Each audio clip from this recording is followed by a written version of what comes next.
ETF index mutual funds నేర్చుకుని stock మార్కెట్లో రాణించాలనుకుంటున్నారా? వెంటనే ఈ నెంబర్కి కాల్ చేయండి. అందరికీ నమస్కారం. నేను Swaroopa Potlapalli. Welcome to Suman TV. America అధ్యక్షుడిగా డొనాల్డ్ ట్రంప్ బాధ్యతలు చేపట్టిన తర్వాత తీసుకుంటున్న నిర్ణయాలన్నీ సంచలనాత్మకంగా మారాయి. అసలు ఇప్పుడు అమెరికాలో ఉంటున్న వాళ్ళ పరిస్థితి ఎలా ఉంది? కొత్తగా అమెరికా వెళ్ళి చదువుకోవాలనుకుంటున్న వాళ్ళు, జాబ్స్ చేయాల్సిన వాళ్ళు ఎలాంటి పరిస్థితులను ఎదుర్కొంటున్నారు? ఇలా వీటి మీద అయితే చాలా మందికి చాలా రకాల డౌట్స్ ఉన్నాయి. ప్రస్తుతం నాతో పాటు study abroad consultancy founder Ram మెట్టు గారు ఉన్నారు. ఆయనతో మాట్లాడి అమెరికాలోని కండిషన్ గురించి మాట్లాడుకుందాం. నమస్తే రామ్ గారు. నమస్తే అండి. మీరు చాలా కాలంగా కన్సల్టెన్సీ రన్ చేస్తూ ఉన్నారు కదా, మీకు తెలుసు అసలు అమెరికాలో కండిషన్ ఎలా ఉంటుంది, స్టూడెంట్స్ని ఇక్కడ నుంచి పంపించాలా లేదా, వాళ్ళు ఎలాంటి జాగ్రత్తలు తీసుకోవాలి, వీటన్నిటి గురించి కూడా మీరు అవేర్నెస్ కల్పిస్తూ ఉంటారు. ప్రస్తుతం అక్కడ పరిస్థితి ఎలా ఉందంటారు? కరెంట్లీ పరిస్థితులు బాగాలేవండి అక్కడ. అయితే స్పెషలీ ఇల్లీగల్ ఇమిగ్రెంట్స్ ఎవరైతే ఉంటారో లేదా డాక్యుమెంట్స్ లేకుండా ఎవరైతే ఇమిగ్రేట్ అయి ఉన్నారో వాళ్ళకి ప్రాబ్లమ్స్ ఎక్కువగా ఉన్నాయండి. అంటే చాలా మంది ఏంటంటే ఇప్పుడు ప్రాపర్ డాక్యుమెంటేషన్ తోటి స్టడీస్ కోసం వెళ్ళిన వాళ్ళు లేదా ఎంప్లాయ్మెంట్ కోసం వెళ్ళిన వాళ్ళు కూడా భయపడాల్సిన స్థితిలో ఉన్నారు కరెంట్లీ చూడాలంటే. ఇది ఎందుకు అలా అవుతుంది అని అంటే, నిన్న ఒక్కరోజు మాత్రమే ఆల్మోస్ట్ 2200 మెంబర్స్ ని వాళ్ళు పట్టుకున్నారు, ఇల్లీగల్ ఇమిగ్రెంట్స్ ని పట్టుకున్నారు వాళ్ళు. రికార్డు స్థాయిలో అరెస్టులు జరిగాయి అమెరికాలో. ఎస్, అసలు వాళ్ళ పరిస్థితి ఎంత దారుణంగా ఉందంటే చూడండి, వాళ్ళు చదువుకోవడానికో లేకపోతే ఉద్యోగం చేయడానికో ఏదో ఒకటి అక్కడికి వెళ్ళిన తర్వాత కరెంట్లీ వాళ్ళు ఫేస్ చేసే సిచ్యువేషన్ ఎలా ఉందంటే, చేతులకి బేడీలు వేసుకొని వాళ్ళని రోడ్డు మీద ఈడ్చుకుంటూ వెళ్తా ఉంటే అసలు ఎంత సెల్ఫ్ రెస్పెక్ట్ దెబ్బతింటుంది అది. వాళ్ళకి తెలిసిన వాళ్ళందరూ వాళ్ళ చుట్టాలు వీళ్ళందరి మధ్యన వాళ్ళకున్న ఆ వాల్యూ అంతా పోయినట్టే కదా అక్కడ. అండ్ సెల్ఫ్ రెస్పెక్ట్ దెబ్బతింటుంది అక్కడ. వాళ్ళకి వాళ్ళే అసలు ఇంటి నుంచి బయటికి రావాలంటే భయపడే స్థితి. ఎలా ఫీల్ అవుతున్నారంటే, ఇన్ని రోజులు గర్వంగా చెప్పుకున్నారు నేను యుఎస్లో ఉన్నాను, యుఎస్లో ఉంటున్నాను అని గర్వంగా చెప్పుకునే వాళ్ళంతా నేను ఏదో జైల్లో ఉన్నాను అనే ఫీలింగ్లో ఉన్నప్పుడు కరెంట్లీ. సో అసలు ఈ లెవెల్ రావడానికి రీజన్ ఏంటంటే, ఇమిగ్రేషన్ డిపార్ట్మెంట్, వాళ్ళది ఒక ఇమిగ్రేషన్ డిపార్ట్మెంట్ ఉందండి. ఆ డిపార్ట్మెంట్ ఇలా డాక్యుమెంట్స్ లేకుండా ఎవరైతే ఉంటారో వాళ్ళందరినీ ట్రేస్ అవుట్ చేసి పట్టుకొని అరెస్ట్ చేస్తున్నారు. అయితే ఇంతకు ముందు కూడా ట్రేస్ అవుట్ చేసిన వాళ్ళు చాలా మంది ఉన్నారు. ఇప్పుడు భయం దేని వల్ల వస్తుంది అని అంటే, అలా ట్రేస్ అవుట్ చేసిన వాళ్ళందరినీ వీళ్ళు ఏం చేస్తారంటే యాంకిల్ ట్రాకింగ్ అని ఒకటి ఉంటుంది వీళ్ళకి. సో యాంకిల్ ట్రాకింగ్ ఏంటంటే వాళ్ళ వివరాలన్నీ తీసుకొని, సరే ఇల్లీగల్ ఇమిగ్రెంట్స్ కానీ వీళ్ళ వల్ల మనకి ఏమీ ప్రాబ్లం లేదు అని వాళ్ళకి నమ్మకం కుదిరింది అనుకోండి, వాళ్ళు మళ్ళీ దేశాలకు వెనక్కి పంపించట్లేదు, వాళ్ళని ఉంచుతున్నారు, కానీ యాంకిల్ ట్రాకింగ్ చేస్తున్నారు. యాంకిల్ ట్రాకింగ్ ఏంటంటే వీళ్ళు అసలు ఎక్కడికి వెళ్తున్నారు, ఏం చేస్తున్నారు, ఎవరితో మాట్లాడుతున్నారు, ప్రతి ఒక్కటి త్రూ సోషల్ మీడియా కానివ్వండి, వాళ్ళకి సపరేట్ అప్లికేషన్స్ ఉంటాయి, శాటిలైట్ ఇవన్నీ ఉంటాయి, సెల్ ఫోన్ మానిటరింగ్ కూడా. ఎగ్జాక్ట్లీ, సెల్ ఫోన్ మానిటరింగ్ ఇవన్నీ చేసుకుంటూ ఏంటంటే వాళ్ళ కదలికలన్నీ వాళ్ళు చూసుకుంటున్నారు. అయితే అలా ఇంతకుముందు అరెస్ట్ అయ్యి అలా వాళ్ళని మళ్ళీ వాళ్ళ దేశానికి వెనక్కి పంపించకుండా ఇన్ని రోజులు చూసుకున్నారు. కానీ కరెంట్లీ ఇప్పుడు ఏమవుతుందంటే, అలాంటి వాళ్ళని కూడా పిలిపించి అరెస్ట్ చేసే పరిస్థితికి వచ్చిందనమాట ఇప్పుడు. సో అలా అరెస్ట్ చేయడం వల్ల ఏంటంటే జనాలకి భయం పట్టుకుంది. అంటే అరెస్ట్ చేసి వెనక్కి పంపించేస్తున్నారు, ఇంకా మనకి లైఫ్ ఏంటి, ఫ్యూచర్ ఏంటి, ఎన్నో కోట్లు ఖర్చు పెట్టుకొని వచ్చి ఉంటారండి వాళ్ళందరూ. ఇప్పుడు ఏంటంటే చదువుకోవడానికన్నా కానివ్వండి, లేకపోతే అలా ఇల్లీగల్గా రావడానికి కొన్ని కన్సల్టెన్సీస్కి వాటికి వీటికి వీళ్ళు ఏం చేస్తారంటే థర్డ్ పర్సన్స్కి అమౌంట్ ఇచ్చి వెళ్ళుంటారు. సో ఇప్పుడు ఆ అమౌంట్ రాబట్టుకుందామనే లోపే అరెస్ట్ అయ్యి మళ్ళీ వెనక్కి వచ్చేస్తామనే బాధ, భయం ఇవన్నీ అక్కడ జనాల్లో ఉన్నాయి కరెంట్లీ. ఇంకా ఇంకొక యాంగిల్ చూస్తే అండి, అన్ని డాక్యుమెంట్స్ పర్ఫెక్ట్గా ఉండి వెళ్ళిన వాళ్ళు కూడా అసలు బయటికి రావాలంటే భయపడుతున్నారు. ఎందుకంటే వాళ్ళకి జరిగే ప్రొఫైలింగ్ కానివ్వండి, స్క్రీనింగ్ కానివ్వండి, ఇవన్నీ కూడా ఒక నెక్స్ట్ లెవెల్ స్క్రీనింగ్ జరుగుతుంది. ఇంతకుముందు వీసా ఇంటర్వ్యూస్, అంటే ఇక్కడ నుంచి యూఎస్కి వెళ్ళాలంటే వీసా ఇంటర్వ్యూస్లో జనరల్ క్వశ్చన్స్ అడిగేటోళ్ళు వాళ్ళు. లైక్ ఎందుకు వెళ్దాం అనుకుంటున్నావు, యూఎస్కి ఎందుకు వెళ్దాం అనుకుంటున్నావు, నీ క్వాలిఫికేషన్ ఏంటి, ఏ కంపెనీలో పనిచేద్దాం అనుకుంటున్నావు, లేకపోతే ఏ యూనివర్సిటీలో చదువుదాం అనుకుంటున్నావు, ఈ క్వశ్చన్స్ ఉంటాయి. కరెంట్లీ ఇప్పుడు ఏంటంటే సోషల్ మీడియా ప్రొఫైలింగ్ కూడా జరుగుతుంది. సో వాళ్ళ సోషల్ మీడియా హ్యాండిల్స్ ఏంటి, దాంట్లో వాళ్ళు ఎలాంటి పోస్టులు పెడుతున్నారు, అవన్నీ ఓకేనా, లేకపోతే ఏదన్నా అంటే వాళ్ళ మైండ్ సెట్ ఎలా ఉంది, వాళ్ళ యాటిట్యూడ్స్ ఎట్లా ఉన్నాయి, ఇవన్నీ తెలుసుకోవడానికి ఏంటంటే కరెంట్లీ ఇప్పుడు యుఎస్ గవర్నమెంట్ వాళ్ళ సోషల్ మీడియా అకౌంట్స్ని ప్రొఫైలింగ్ చేస్తూ ఉంది. ఎస్ రామ్ గారు, మనం సోషల్ మీడియా వెట్టింగ్ గురించి మాట్లాడుకోవాలి. అసలు ఒక స్టూడెంట్కి వీసా ఇవ్వాలా వద్దా అనేది కూడా ఆన్లైన్లో వాళ్ళ యాక్టివిటీ ఎలా ఉంది అని అఫీషియల్స్ చూసి మరీ ఇస్తున్నారు. సోషల్ మీడియా వెట్టింగ్ గురించి కూడా ఇప్పుడు బాగా టాక్ నడుస్తుంది, దాని గురించి చెప్పండి. డెఫినెట్గా అండి. సో ఈ సోషల్ మీడియా వెట్టింగ్ గురించి చెప్పాలి అని అంటే, చాలామంది అండి సోషల్ మీడియా అనే ప్లాట్ఫామ్ని మిస్యూజ్ చేసుకొని వాళ్ళ వ్యూస్, వాళ్ళ థాట్స్, నాకు రైట్ టు ఫ్రీడమ్ ఉంది, నేను ఎక్స్ప్రెస్ చేయగలుగుతాను అనేసి వాళ్ళ కంటెంట్, ఇష్టం ఉన్న కంటెంట్ని వాళ్ళు ఎక్స్ప్రెస్ చేయటము, ఏదైనా అది పొలిటికల్ వ్యూస్ అవ్వచ్చు, లేకపోతే ఏదైనా అవ్వచ్చు, వాళ్ళు పెట్టే పోస్టులు ఉండి వాళ్ళ ఫ్రెండ్ సర్కిల్లో ఎవరున్నారు, వాళ్ళు ఎలాంటి గ్రూప్స్ని ఫాలో అవుతున్నారు, దేంట్లో వాళ్ళు యాక్టివ్గా ఉంటున్నారు, ఈ యాక్టివిటీస్ అన్నీ కూడా సోషల్ మీడియాలో రికార్డ్ అవుతూ ఉంటాయి. వాళ్ళు పెట్టిన పోస్టుల నుంచి అన్నీ. కరెంట్ సిచ్యువేషన్ ఏంటంటే ఆల్రెడీ యూఎస్లో ఉన్న స్టూడెంట్స్కి కూడా ప్రొఫైలింగ్ జరుగుతుంది. స్టూడెంట్స్ కానివ్వండి, ఎంప్లాయీస్ కానివ్వండి, వాళ్ళకి కూడా ప్రొఫైలింగ్ అవుతుంది. ఎవరైతే వెళ్దాం అనుకుంటున్నారో వాళ్ళని కూడా చూస్తున్నారు. సో ఇలా చూడటం వల్ల ఏంటంటే వాళ్ళకి ఏదన్నా కొంచెం తేడా కొట్టింది అనుకోండి, అరే వీడి మైండ్ సెట్ బాగాలేదు, లేకపోతే వీడి ఇంటెన్షన్స్ కరెక్ట్గా లేవు అని వాళ్ళకి ఏమైనా అనిపించింది అని అంటే వాళ్ళకి వీసా ఇవ్వకపోవడం, లేదా వాళ్ళు ఆల్రెడీ యూఎస్లో ఉంటే కనుక వాళ్ళని డిపోర్ట్ చేయడం, మళ్ళీ బ్యాక్ టు ఇండియా పంపించడం, ఇలాంటి యాక్టివిటీస్ కూడా జరుగుతున్నాయి. అయితే స్టూడెంట్స్ కానీ ఎవరన్నా సరే తెలుసుకోవాల్సింది ఏంటిదనంటే, మీ సోషల్ మీడియా ఒకవేళ నార్మల్గా న్యూట్రల్గా ఉందనుకోండి, భయపడాల్సిన పని లేదు. రైట్, మీ సోషల్ మీడియాలో ఏదన్నా వ్యతిరేకంగా, అంటే మరి ఎవరికైనా వ్యతిరేకంగా ఏదన్నా రాయటం కానివ్వండి, లేకపోతే ఎనీథింగ్ విచ్ ఈజ్ ఎక్స్ట్రీమ్, అలాంటి ఏదైనా పోస్టులు పెట్టారనుకోండి, పొలిటికల్ పోస్టులు ఇలాంటివి ఏమైనా ఉన్నాయనుకోండి, అవి మాత్రమే డిలీట్ చేయండి. అంతవరకు మాత్రమే డిలీట్ చేయండి. అంతేగాని కొందరు ఏం చేస్తున్నారంటే స్టూడెంట్స్ ఎందుకు వచ్చింది, ఎక్కడ వాళ్ళు మిస్టేక్ పట్టేస్తారేమో అనేసి సోషల్ మీడియా అకౌంట్స్ని డిలీట్ చేసుకుంటున్నారు, విచ్ ఈజ్ వెరీ రాంగ్.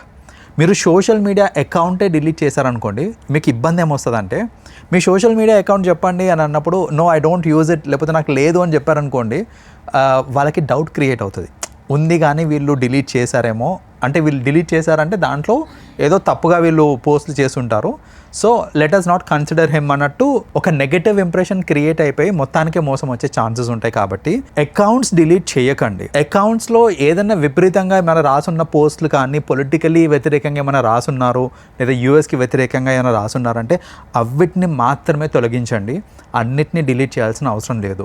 అలా చేయటం వల్ల అన్నిటినీ ఒకవేళ డిలీట్ చేయడము, లేదా అసలు అకౌంటే డిలీట్ చేయడం చేస్తే కనుక ఖచ్చితంగా అది ఇంకా మేలు కంటే కీడు ఎక్కువ చేస్తుంది. కరెక్టే. చాలా మంది డిలీట్ చేసేస్తున్నారు ఎందుకు వచ్చిందిలే అని చెప్పేసి. కరెక్ట్.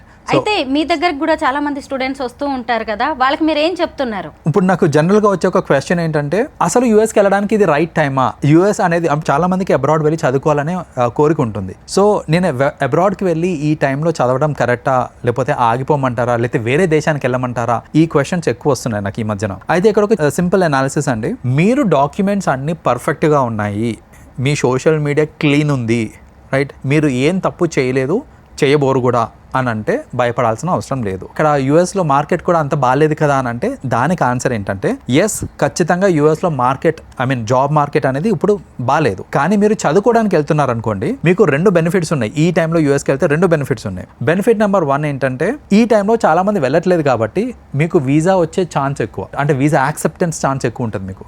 రెండోది ఏంటంటే, అంటే if your profile is clear, అప్పుడు యాక్సెప్టెన్స్ ఛాన్స్ ఎక్కువ ఉంటుంది. రెండో బెనిఫిట్ ఏంటంటే, మార్కెట్ ఖచ్చితంగా సెట్ అవుతుంది ఫ్యూచర్లో. ఇప్పుడు బాగాలేదు కానీ ఫ్యూచర్లో సెట్ అవుతుంది. మార్కెట్ సెట్ అయ్యే టైంకి మీ స్టడీ కూడా అయిపోయి ఉంటుంది కాబట్టి మనం ఏంటంటే జాబ్ రెడీ ఉంటాం అనమాట. సో ఎవరన్నా ప్లాన్ ఉంది యూఎస్కి వెళ్ళాలి అని అంటే, ఒకటే నేనేం చెప్తానంటే, మీ ప్రొఫైల్ ఖచ్చితంగా 100% క్లీన్ ఉంది, మీ ఇంటెన్షన్స్ క్లియర్ ఉన్నాయి అని అంటే కనుక వెళ్ళొచ్చు, ఆగిపోవాల్సిన అవసరం లేదు. కానీ మీ డాక్యుమెంట్స్ కరెక్ట్గా లేవు, లేదా మీ ఇంటెన్షన్ కరెక్ట్ కాదు, నేను అక్కడికి వెళ్ళి ఏదో పార్ట్ టైంలో చేసుకుంటూ బతికేద్దాం అనుకుంటున్నాను, లేదా ఇంకేదైనా ఇంటెన్షన్ వల్ల వెళ్దాం అనుకుంటున్నానంటే కనుక వెళ్ళకండి, వెళ్ళి ఇబ్బంది పడతారు మీరు అక్కడ. వన్ మోర్ థింగ్ ఏంటంటే, పార్ట్ టైం జాబ్స్ చెయ్యకపోయినా సరే నేను అక్కడ చదువుకోగలను, నాకంత ఫినాన్షియల్ స్టాండర్డ్స్ ఉన్నాయి అనుకున్న వాళ్ళు మాత్రమే వెళ్ళాలి ఇప్పుడు ఉన్న కండిషన్స్ని బట్టి చూస్తే. అయితే పార్ట్ టైం జాబ్ అంటే ఇక్కడ ఒకటండి, జనరలైజ్ చేయడానికి లేదు ఇక్కడ. ఎందుకంటే యాజ్ పర్ రూల్ ఏంటంటే, మీరు 20 hours in a week part time jobs చేసుకోవచ్చు. అది కూడా యూనివర్సిటీలో వస్తే మాత్రమే, మీరు చదివే యూనివర్సిటీలో వస్తే మాత్రమే మీరు పార్ట్ టైం జాబ్ చేసుకోవచ్చు. అది లీగల్. సో మీకు ఆ సత్తా ఉంది అంటే, నేను ఒక అసిస్టెంట్షిప్ అంటారు దాన్ని, బేసిక్ అసిస్టెంట్షిప్ కానివ్వండి, లేకపోతే ఒక లైబ్రేరియన్ లాగా కానివ్వండి, నేను అలాంటి జాబ్స్ కొట్టగలను, నాకు కమ్యూనికేషన్ స్కిల్స్ ఉన్నాయి, లేకపోతే నేను అలా ఈజీగా మౌల్డ్ అవ్వగలుగుతాను, ఫ్రీగా ఉండగలుగుతాను మా ప్రొఫెసర్స్ తోటి అనే నమ్మకం మీకు ఉంది అని అంటే yes.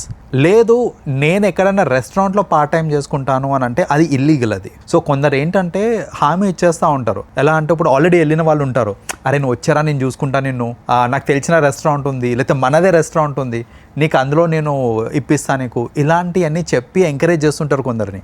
But at the end of the day మీరు అక్కడికి వెళ్ళిన తర్వాత రూల్స్ స్ట్రిక్ట్ అయ్యి లేకపోతే పొరపాటున మీరు పట్టుబడ్డారనుకోండి అక్కడ వర్క్ చేస్తున్నప్పుడు, మీరు ఇల్లీగల్గా వర్క్ చేస్తున్నారు అనేసి మళ్ళీ డిపోర్ట్ అయ్యారు అని అంటే మీరు పెట్టుకొని వెళ్ళిన ఖర్చు మొత్తం వృధా అయిపోతుంది. సో స్టూడెంట్స్కి నేనేం చెప్తానంటే లీగల్గానే చూడండి, మీకు లీగల్గా పార్ట్ టైం దొరుకుతుంది, 20 hours మాత్రమే ఇన్ అ వీక్ చేయగలుగుతాను, అది కూడా విత్ ఇన్ ది యూనివర్సిటీ చేయగలుగుతానంటే వెళ్ళండి. లేదు నేను బయట పార్ట్ టైం చేసుకుంటాను అనే ధీమాతో వెళ్తున్నారంటే మాత్రం వెళ్ళకండి. రామ్ గారు, ఇంతకుముందు చాలా మందికి డాలర్ డ్రీమ్స్ ఉండేవి. ఇప్పుడు అమెరికా కళలన్నీ కళ్ళలైపోతున్నాయి. అమెరికా వెళ్ళాలంటే కూడా 1కి 10 సార్లు ఆలోచించుకోవాల్సిన పరిస్థితి వచ్చింది.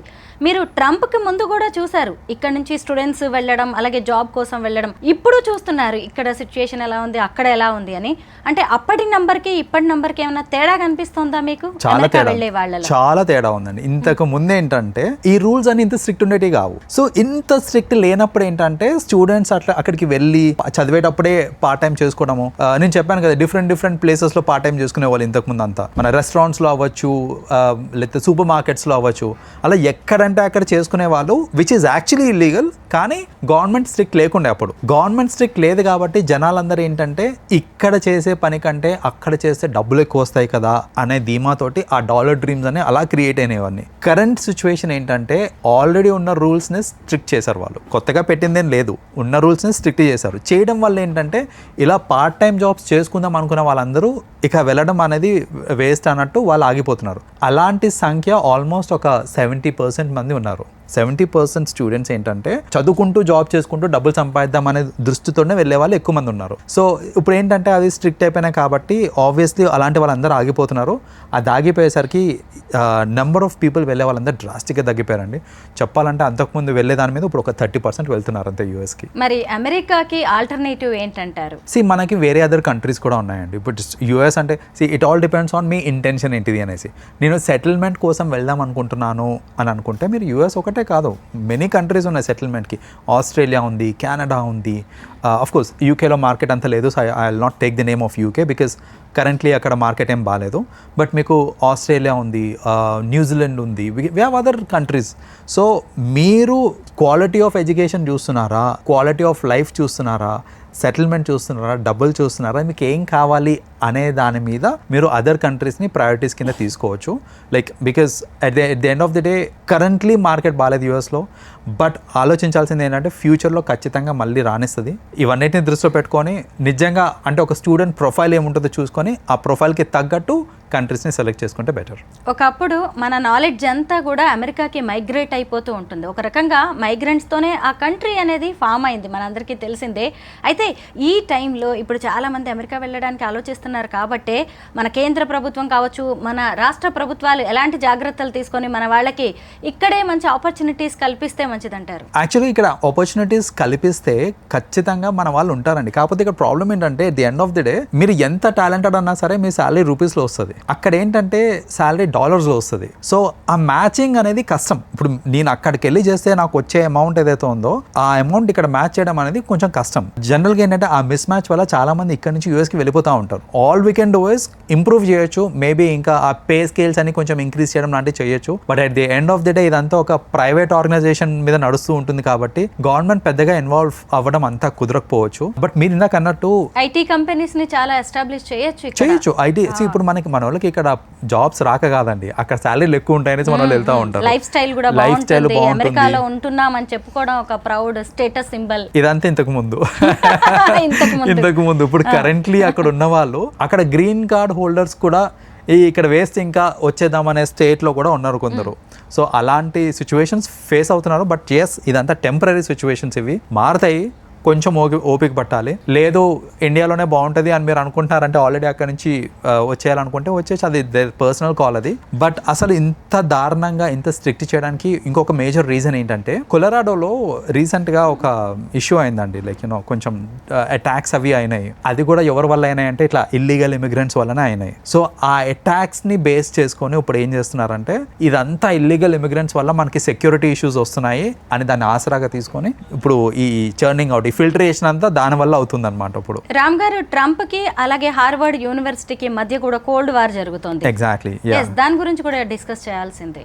సో ఇప్పుడు చాలా మంది ఏంటంటే హార్వర్డ్ యూనివర్సిటీ అనేది ఒక డ్రీమ్ యూనివర్సిటీ లాగా పెట్టుకొని అక్కడికి వెళ్దామని అనుకుంటారు. కానీ ఆ హార్వర్డ్ యూనివర్సిటీ మేనేజ్మెంట్ కి ఇంకా ట్రంప్ కి they are not in good terms. వాళ్ళకి పడట్లేదు. ఆయన ట్రంప్ ఎట్లా అంటే ఇంకా హిట్లర్ టైప్, నేను నా మాట శాసనం ఇంకా నేను చెప్పిందే వినాలి అనే టైప్. సో అక్కడ బేసిక్గా ఏంటంటే హార్వర్డ్ యూనివర్సిటీ అనేది చాలా ప్రెస్టీజియస్ యూనివర్సిటీ, నీ మాట నేనేది ఏంది అన్నట్టు బేసిక్గా వాళ్ళకి మిస్అండర్స్టాండింగ్ అయితే ఉంది. గుడ్ టర్మ్స్ లేకపోవడం వల్ల ట్రంప్ ఇచ్చిన ఒక డిక్లరేషన్ ఏంటంటే హార్వర్డ్ యూనివర్సిటీకి ఎవరైనా వెళ్తున్నారు అని అంటే వాళ్ళకి వీసా గ్రాంటింగ్ అనేది మేము ఇవ్వము, లిమిట్ చేసేస్తాం. లేదా వీసా ఇచ్చినా కూడా దానికి వాళ్ళకి ఇచ్చే ఫెసిలిటీస్ కానీ వాళ్ళకి ఇచ్చే ఆప్షన్స్ ఏవైతే ఉంటాయో అవన్నిటిని కూడా రెస్ట్రిక్ట్ చేసేస్తాం అన్నట్టు ఒక స్టేట్మెంట్ రిలీజ్ చేశారనమాట. సో ఇప్పుడు ఏంటంటే హార్వర్డ్ యూనివర్సిటీ అంత ప్రెస్టీజియస్ యూనివర్సిటీకి వెళ్ళి చదవాలన్నా కూడా ఆలోచిస్తున్నారు జనాలు ఇప్పుడు. సో ఇది కూడా జరిగింది. అది బేసిక్గా నాకు తెలిసి at the end of the day set అవుతుంది అది కూడా. కానీ we have to leave it to time. Current situation అయితే బాగాలేదు. హార్వర్డ్ యూనివర్సిటీకి ఎవరైనా వెళ్దాం అనుకుంటున్నారంటే కనుక ఆలోచించండి ఒకసారి. బికాస్ మీ వీసా స్టేటస్ కానివ్వండి ఇవన్నీ కూడా కొంచెం లిమిట్ చేసి ఇస్తూ ఉంటారు అనమాట మనకి. మీరు అన్నది కూడా కరెక్టే. ఇదంతా టెంపరరీ. తన మార్కు చూపించడానికి డొనాల్డ్ ట్రంప్ ట్రై చేస్తున్నాడు. అలాగే రోమ్ వెళ్ళినప్పుడు రోమన్ లా ఉండాలని ఎలా చెప్తారో, అమెరికా వెళ్ళాలి అనుకుంటే ఖచ్చితంగా అక్కడ రూల్స్ పాటించాల్సిందే. వాళ్ళకి ఇవ్వాల్సిన డాక్యుమెంట్స్ వాళ్ళకి ఇవ్వాల్సిందే. క్లీన్ ఇమేజ్ తో వెళ్తేనే మంచిది. అమెరికానే కాదు ఎక్కడికైనా అదే మంచిది. Thank you so much Ram గారు. వెల్కమ్ అండి.